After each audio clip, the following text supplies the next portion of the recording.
ঘূর্ণিঝড় রিমাল আজ সকাল 10টা নাগাদ প্রবল আকার ধারণ করতে পারে বলে জানিয়েছে আবহাওয়া অধিদপ্তর। ঝড়টি উপকূলের কাছাকাছি চলে আসায় রাতের মধ্যেই সুন্দরবন ও পার্শ্ববর্তী এলাকায় আঘাত হানতে পারে।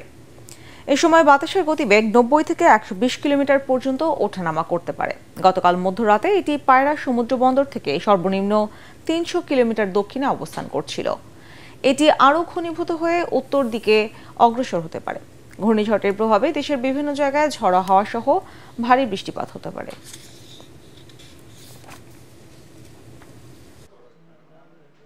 ঘূর্ণিঝড় অনেক কাছাকাছি চলে আসছে আসলে।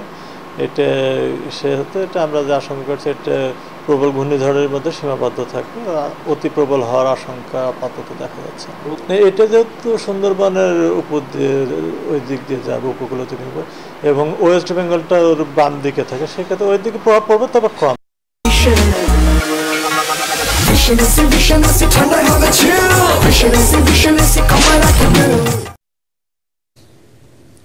এদিকে বঙ্গোপসাগরের গভীর নিম্নচাপটি রূপ নিয়েছে ঘূর্ণিঝড় রিমালে।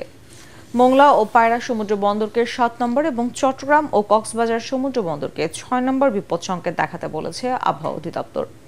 ঘূর্ণিঝড়ের প্রভাবে উপকূলীয় দ্বীপ জেলাগুলোতে জলোচ্ছ্বাস হতে পারে 8 থেকে 9 ফুট উচ্চতায়। এসব তথ্য জানিয়ে দুর্যোগ ব্যবস্থাপনা ও ত্রাণ প্রতিমন্ত্রী মহিবুর রহমান বলেছেন, দুর্যোগের ক্ষয়ক্ষতি মোকাবেলায় নেওয়া হয়েছে সব ধরনের প্রস্তুতি। বিস্তারিত জানাচ্ছেন একরামুল হক সায়েম। ঘূর্ণিঝড় রিমালের প্রভাবে এরই মধ্যে দেশের বিভিন্ন এলাকায় বৃষ্টি ও ঝোড়ো হাওয়া বইছে। চট্টগ্রাম, কক্সবাজার, বরিশাল, বাগেরহাট ও পটুয়াখালী সহ উপকূলীয় এলাকায় বৃষ্টিপাত হচ্ছে। ঘূর্ণিঝড়ের প্রভাব নিয়ে উদ্বিগ্ন উপকূলীয় এসব এলাকার মানুষ। বঙ্গোপসাগরে সৃষ্ট গভীর নিম্নচাপটি শনিবার সন্ধ্যার পর রূপ নেয় ঘূর্ণিঝড় রিমাল। এর মূল অংশ রোববার ভোর থেকে ভারতের পশ্চিমবঙ্গের সাগর, আইল্যান্ড এবং বাংলাদেশের পটুয়াখালীর খেপুপাড়ার মধ্য দিয়ে অতিক্রম শুরু করতে পারে। ঘূর্ণিঝড়টির 70% বাংলাদেশ এবং 30% ভারতে আঘাত হানতে পারে। আবহাওয়া অধিদপ্তর বলছে এটি চূড়ান্তভাবে আঘাত হানতে পারে রোববার সন্ধ্যার মধ্যে। যেহেতু রেমাল মোটামুটি আমাদের ঘূর্ণিঝড়ে রূপান্তরিত হয়ে গেছে, সুতরাং এখন আমাদের কালক্ষেপণের সময় নেই।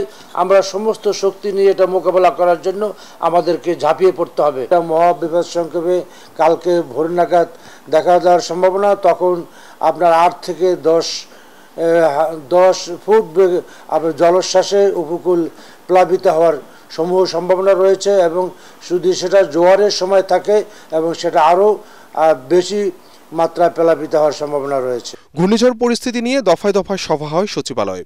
ব্রিফিংয়ে দুর্যোগ ব্যবস্থাপনা ও ত্রাণ প্রতিমন্ত্রী মহিবুর রহমান জানান, ঘূর্ণিঝড়ের সময় ভারী বৃষ্টিপাতে ভূমিধস হতে পারে পাহাড়ি এলাকায়। তবে দুর্যোগের ক্ষয়ক্ষতি মোকাবিলায় সার্বিক প্রস্তুতি নেওয়া হয়েছে জানিয়ে তিনি বলেন, উপকূলের মানুষের জন্য প্রস্তুত রাখা হয়েছে 4000 আশ্রয়কেন্দ্র, থাকবে 80,000 স্বেচ্ছাসেবকও।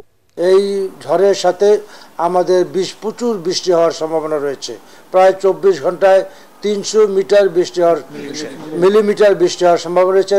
তাতে আমাদের পার্বত্য অঞ্চল, পাহাড়ি অঞ্চল ল্যান্ডস্লাইড দেখা যাওয়ার সমূহ সম্ভাবনা। ক্ষয়ক্ষতি এড়াতে যথাসময়ে নিরাপদ আশ্রয়ে অবস্থান নিতে উপকূলবাসীকে আহ্বান জানিয়েছে সরকার। ইকরামুল হক সায়েম, এটিএন বাংলা, ঢাকা।